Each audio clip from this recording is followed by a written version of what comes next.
We are now privileged to have a video message from His All Holiness Ecumenical Patriarch Bartholomew, Archbishop of Constantinople-New, Rome, and Ecumenical Patriarch. Your Eminences, Your Excellencies, we wish you blessings for the start of the work of this year's G20 Interfaith Forum, which is being broadcasted from Riyadh in the Kingdom of Saudi Arabia from October 13th to 17th this year. We appreciate the efforts of the Saudi Arabian authorities to provide an open space for interreligious and intercultural dialogue and to host this distinguished online gathering. The G20 Interfaith Forum represents an extraordinary opportunity for political leaders to come together to consider major policy initiatives at a global level that can draw on the influence of the world's largest economies. It has been our privilege to greet you on the occasion of previous forums, and we congratulate the organizers on attracting such an extensive gathering of religious leaders, government officials, academic and civil society experts. We are pleased to see that substantial attention in the program has always been paid to environmental issues, both in plenary and concurrent sessions.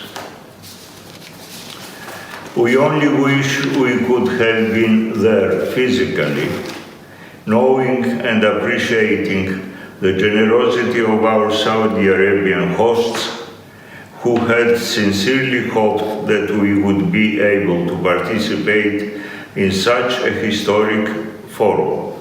Unfortunately, our situation is different this year than ever before because of the COVID-19 pandemic.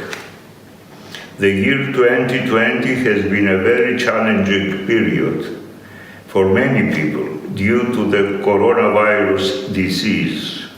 We are very sad to witness that many people have died, that this new situation has widened the gap between rich and poor, has complicated healthcare services, and has impeded access to the basic necessities of food, water, and shelter. We have also witnessed once again the situation of many migrants, refugees, and asylum seekers, losing their lives in the Mediterranean Sea and suffering a lot of tribulations.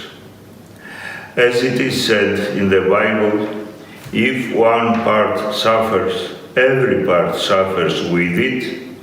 If one part is honored, every part rejoices with it. Such all too everyday sins continue to call for true solidarity. Public words need to be translated into public deeds, following the Gospel account of the Good Samaritan. The central point of our Orthodox theology is the protection of human dignity, reflected in our nature as beings created in the image and likeness of God. We would like to remind everyone who is attending this session now that human dignity does not have color, gender, age, ethnicity, or religion. Everyone has the same value, and therefore respect for and equal treatment of human persons must be provided at every time and every place.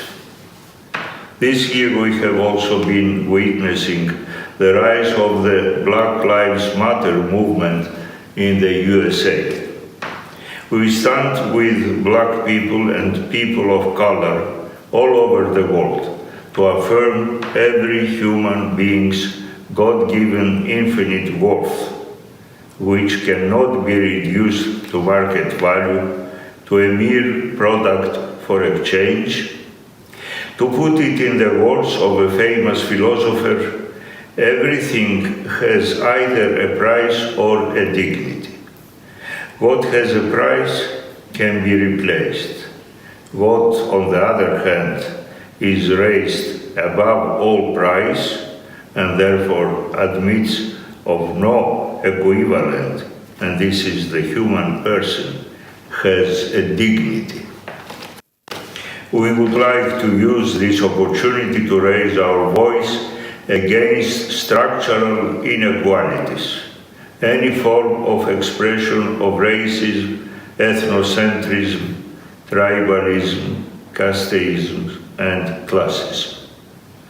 The policymakers and those who do policy implementation need to know that we call for zero tolerance of injustice and any other form of discriminatory practice.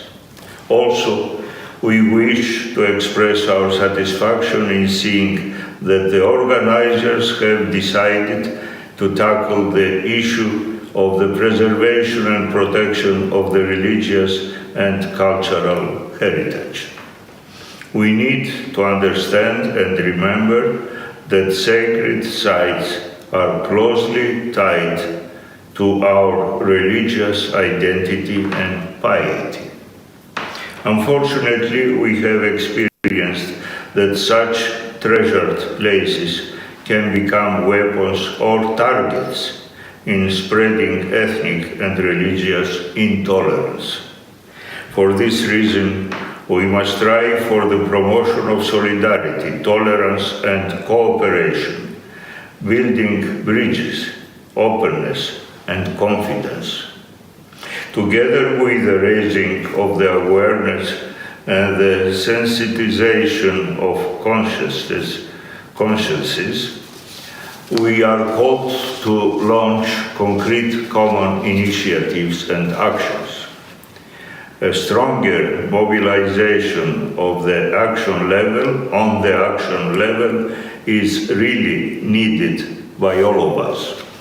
Therefore, we urge those participating in this forum to support the United Nations Plan of Action to safeguard religious sites. We would also like to encourage the drafting of policy recommendations that will highlight the interdependence between the protection of religious and cultural heritage and the enhancement of mutual understanding and respect and interfaith rapprochement. All these diminish the possibility of a dangerous clash of civilizations and eliminate unjustifiable suspicion among peoples of different religious and cultural backgrounds, contributing thus to the journey toward peace founded in justice and solidarity. We are aware that there is complexity in administering sacred sites in non-conflictual ways, but we strongly believe that our religious and cultural monuments can function as vital starting points for an honest dialogue. They provide places where neighbors, citizens, and nations can come together in fruitful ways.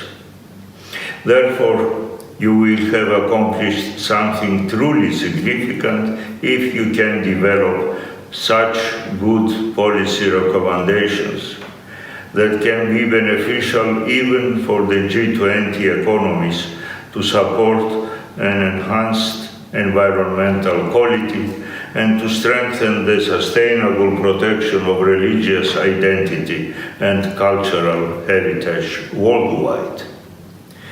In this spirit, we wish you productive deliberations and inspiring outcomes. You will be addressing issues of tremendous consequence for our planet, for our life together, and for humankind and its spiritual values. We extend our warmest greetings and prayers and wish you every success. Thank you for your kind attention.